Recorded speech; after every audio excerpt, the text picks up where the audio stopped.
মাছের ঝোল রান্না। Welcome to my YouTube channel আর কুক হাউস। কাঁকরোল ও আলু। কাঁকরোলের বোটা কেটে এবং খোসা ছাড়িয়ে নিই।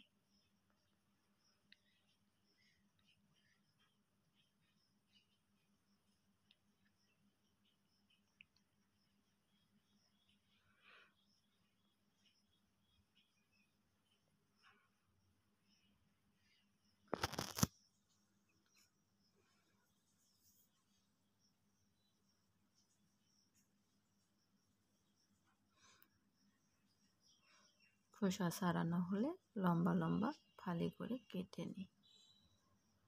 আমি একটি কাঁকরোল থেকে 4টা ফালি করে নিচ্ছি। এরপর আলু খোসা ছাড়িয়ে নিই।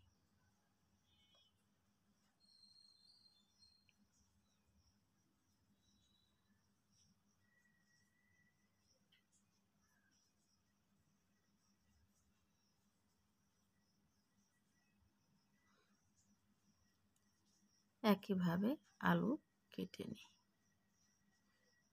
কাঁকরোল ধুয়ে নিই। 2-3 বার কাঁকরোল ধুয়ে নিচ্ছি। এরপর আলুগুলো ধুয়ে নিই। মাছ, নুন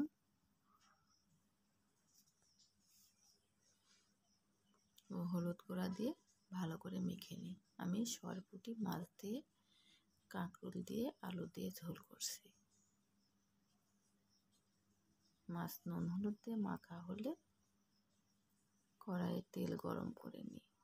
তেল গরম হলে তাতে আগে থেকে নুন হলুদ দিয়ে মেখে রাখা মাছগুলো দিয়ে উল্টে পাল্টে লাল লাল করে ভেজে নিই।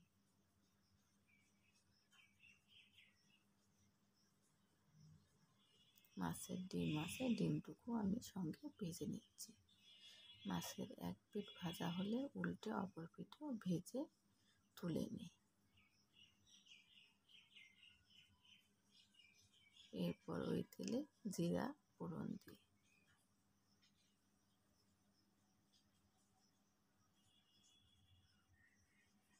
কেটে রাখা আলু দিয়ে 2-3 মিনিট ভেজে নিই। এরপর পেঁয়াজ কুচি দিই। পেঁয়াজ কুচি দিয়ে 4-5 মিনিট লাল লাল করে ভেজে নিই। পরিমাণ মতো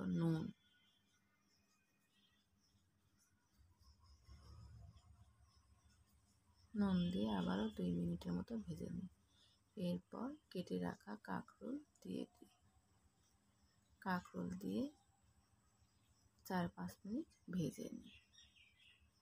কাঁকরোল যাতে ভালো করে ভাজা যায় এজন্য ঢাকনা দিয়ে ঢেকে ভাজছি। কাঁকরোল ভিতর থেকে সিদ্ধ হয়ে যাবে। এরপর হলুদ গুঁড়া দিই, লঙ্কা গুঁড়া,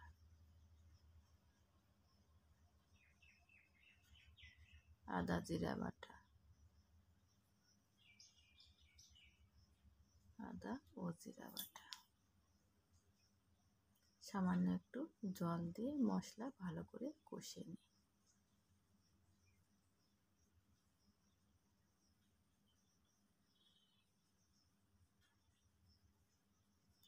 মশলা কষা হয়ে এলে যখন মশলা থেকে তেল ছেড়ে আসবে তখন তাতে ঝোলের জন্য পরিমাণ মতো জল দিই।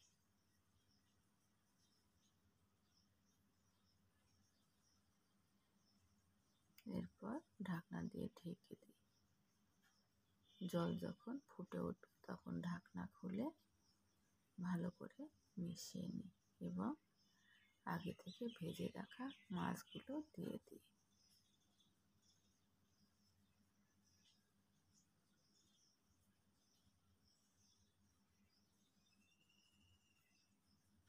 পুনরায় ঢাকনা দিয়ে ঢেকে দিই। ঢাকনা দিয়ে ঢেকে 4-5 মিনিট রান্না করে নিই।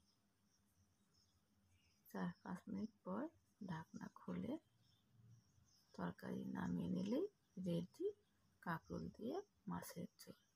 বাই দ্য ওয়ে, আজ এই পর্যন্ত। দেখা হবে অন্য কোনো দিন অন্য কোনো এপিসোডে। সবাই ভালো থাকবেন। ভিডিওটি ভালো লাগলে অবশ্যই সাবস্ক্রাইব করুন। বাই।